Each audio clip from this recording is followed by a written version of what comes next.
Good evening, Noswatha, Croizo. Welcome back. Here we are again on Puzzle Combat, of course. Looking at the Raids of the Wasteland challenge event, not for any particular reason, because this isn't what this video is about, but I just wanted to flick into it because obviously, well, I probably won't be doing it. I might do a little. I can't see me doing very much. Raids of the Wasteland is, of course, you get a reward, and you get, if you are first on very first on rare, you get a reward which is this avatar, only available for people who have won the event. So you know it's not like it's easy to come by. And oh look, I happen to have it. Just saying. Sorry, being a bit smug there. I do beg your pardon. Just blowing my own trumpet for a moment. Probably something I should do less of, or maybe more. I don't know. Anyway, there we are. So yes, I did win it, but it's been quite a time now. I won't try and win this one. When I won it using a team of completely greens. Oh, still going for it. There you are. Except with blue. Yeah, I did it with a fairly similar team. Interesting to see who's coming on here now. I mean, I don't know if these guys will be. Obviously, he's changed his team. Still a lot of all greens, which is interesting to see. I kind of assumed it would be different colours, but well, I can't see me going for it. Frankly, I don't think I will have the time. I've got quite a busy weekend planned. Anyway, that's not why we're here. We're actually here for the tournament, which obviously I've now had 4 losses in a row, top 25%, so that hasn't dropped too far. Defences have gone up to B. They were E to begin with, and now they're at B. Look at that, 4 in a row wins. So my defence team's doing well. So like I say, do a blue tank. It works, I tell you. So that at least is holding up. Everything else not going so well. It's quite a good, well put together team. This is not going to be an easy win. Arguably, it's not going to be a win at all. Let's see where we go.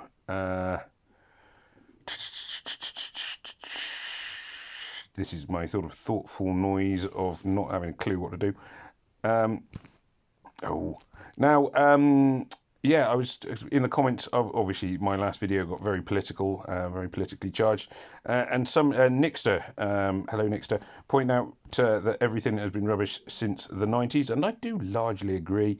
I would say everything started to go wrong under Ronald Reagan and Margaret Thatcher back in the 80s.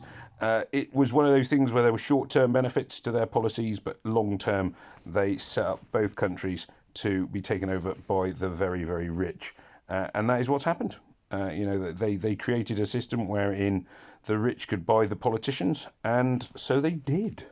And that's where we are today. So well done, Ronald Reagan and Margaret Thatcher. Yeah, that to me is how we got to be where we are now, which obviously I'm not a big fan of. To basically allow politicians to buy, to be bought and sold by the very rich. Never the greatest idea, unlimited campaign contributions and all of that stuff.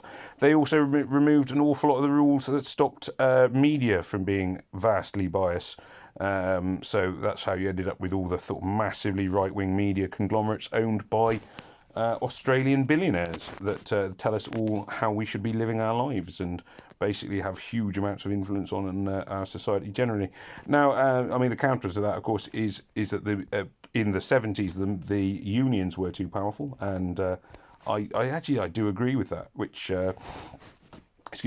may surprise people. The unions were too powerful in the 70s, and there was a need for pushback. The trouble is now the pushback has gone too far, and it is kind of time for a levelling out kind of thing again, wherein we have a return to some kind of system which actually doesn't allow politicians to just accept unlimited bribes. They call them campaign contributions. We shouldn't have dark money think tanks. What on earth is a dark money think tank? It is basically a billionaire paying a group of experts, and I use the term very, very loosely, to tell us that basically the solution is to give the billionaires more money, which it's weird that is the conclusion they always seem to reach. Everything would be better if we just let the millionaires have a little bit more, because they are having such a hard time, and that seems to be where it's gone. How do you get around that? That is, of course, a very tricky one. I mean, the first thing I would do is remove all money from politics.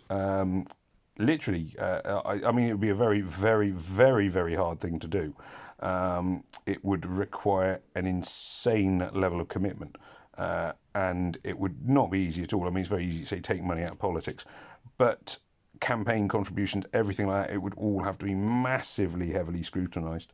And yeah, that would be the solution. And I include in that the unions. I don't think the unions should be able to pay bribe politicians either. The politicians should not be paid. You should not go into politics to get rich. Simple as that. If you're going into politics to get rich, you're going into politics for the wrong reasons. You should be going into politics for public service. And none of these people are. You know, they just aren't. They're going into it to get rich. I mean, you look at all of them. They're either they're either trying to get famous and therefore probably rich, or just get rich. That's all there is to it. And I'm not saying even left or I took a healer. That wasn't very clever.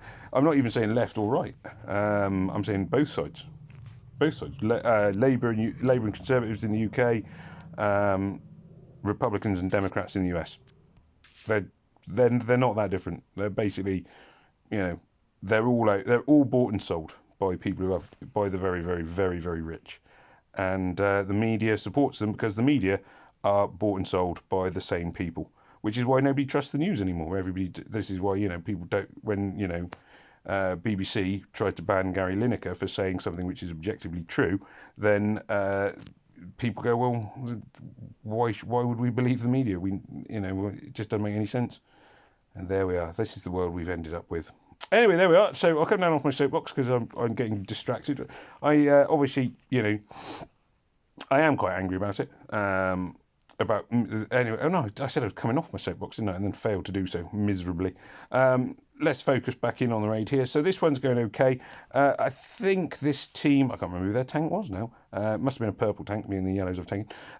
Purple tank's bad idea. I mean, they have done the right thing in mitigating it by putting a yellow either side. So they've gone with, which is a good idea. So, some kudos. Wrong team, but some kudos. It does, that is the sensible thing. If you have a yellow tank, put purples either side. If you have a purple tank, put yellows either side. If you have a red tank, so you can use this strategy. It does make it harder to break down. That said, I would still say that on a tournament where you cannot take green, blue is the obvious colour to take. And it didn't win, but anyway. As I always say, I always try and remind everyone that caveat is in there inherently, incessantly, I don't know, whichever word suits best. Inherent, yeah, I'll go with inherent. I think inherent's right. This team's got 2 healers, so that's the wrong choice, and they put a red tank. So very, very poor choices by this team. La Solido, poor choices. Now, it doesn't mean the usual caveat apply, etc., etc., but I don't think I'm going to lose this one. If I do, it will be because the board has gone horrendously wrong, which is entirely possible, I must say. I'm actually going to blow this one up here. This will clear a ton of screen. I was just hoping it would create a blue combo. I hadn't actually got as far as in my head working out whether it definitely would or not. I did think it probably would, but I hadn't quite got there.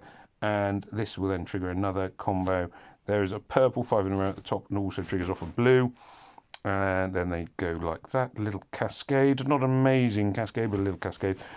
Should be enough. Obviously, the things are looking decidedly in my favour now.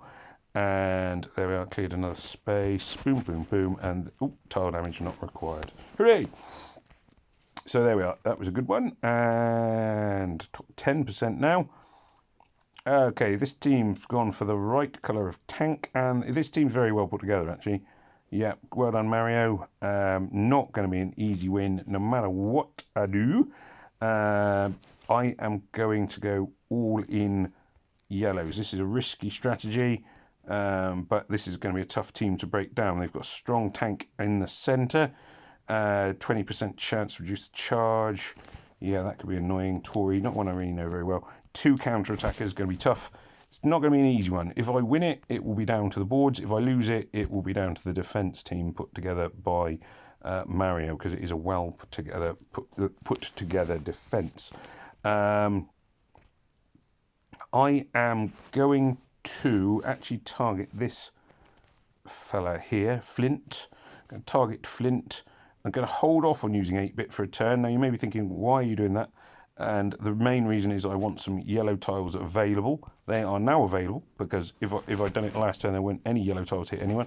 Annoyingly, the yellow tiles missed Rana, who they would have killed like instantly. Oh, but she's dead now anyway.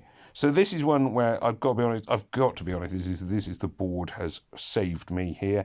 The board has made it all happen. I think I'm pretty much guaranteed a win now. Not a bad day's tournamenting. Is that a word? Tournament? Yeah, it's a word. It's a word now. Tournamenting, and Mario is down. Hooray! Five. No, sorry, not 5 in a row. I lost one, didn't I? Top 10% though, so hopefully I can hold that. Maybe I might make top 5% tomorrow. Let's just recycle my airship. Ooh, okay, I can have that. Ooh, I can have that. Ooh, I can have that. I can have that. Ooh, and I can have that. Ooh, all for just $5.99. There we go. Goodbye. Okay, there we are, and I get a load of not particularly exciting. I've got loot tickets. I must use my loot tickets. I keep forgetting to use my loot tickets. I could have a ton of stuff. How many loot tickets do I even have?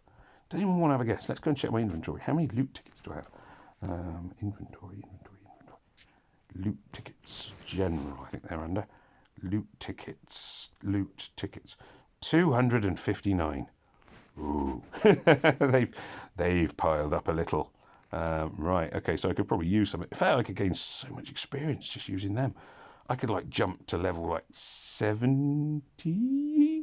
I'm level 69. Might make level 71. I should go and use some of them. I could do the event, but I could also just go into like I won't do that one. No. I could go Neon City Gateway, and I could do level 10, and I could go next, and I could go auto win, and I could go boom, boom, boom, boom, and I go pew. Look at that. Yes. Look how much my experience has gone up. I think it actually did move visibly there, which is quite shocking. I might have to re-watch the video to see how much it moves. But there we are. Anyway, as ever, thank you very much for watching. Do please remember to like, share, comment, and subscribe. And it just remains for me to say, au revoir, goodbye, and may death come swiftly to your enemies.